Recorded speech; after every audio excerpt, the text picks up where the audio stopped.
Swatting is a term that's gaining traction for all the wrong reasons. Calls being placed to 911 reporting a life-threatening situation that isn't even happening at addresses that don't belong to the caller, and emails being sent to organizations suggesting a bomb is in their building, all while the bomb in question is non-existent, and the impact is far greater than the panic that's caused.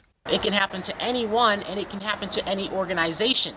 Recently, Wood County Sheriff was one of the people targeted by these threats. Well, I'm very fortunate. We have really good dispatchers, and they could tell something was a little off with the call, and obviously immediately recognized that it was my address. So the dispatcher in charge, the corporal, was able to get a hold of me on my cell phone, and she asked me if I was okay, which I was. I actually thought maybe I accidentally dialed 911, that she was calling to see if I was okay.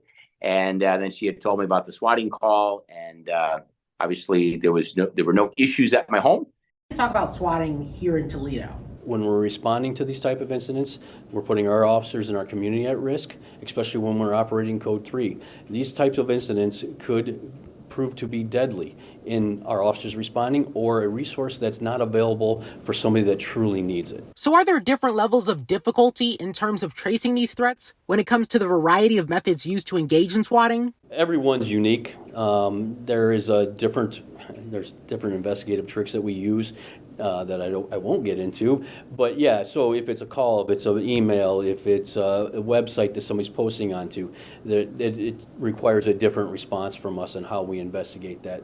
We do investigate all of them. We use our federal partners to help us in that, and the ultimate goal is try to arrest the individual that is doing it. Chief Trenley says that these incidents aren't what you would consider a classic prank. In fact, the consequences are far from funny. These have become to a point where we take them very seriously, and we try to charge them to the fullest extent because they are serious.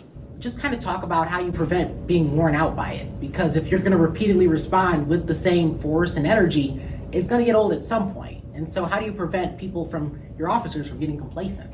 So, I mean, that's a great point. What we do is we try to treat everyone individually, but we'll take the Washington local, for example.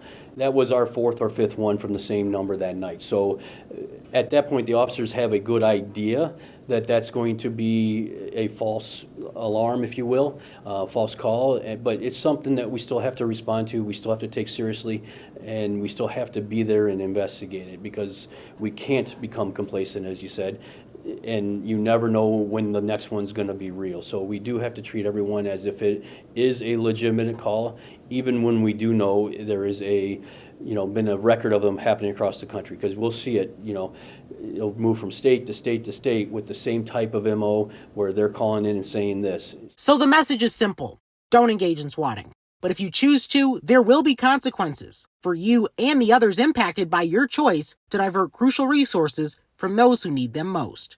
Reporting in Toledo, I'm Jaden Jefferson.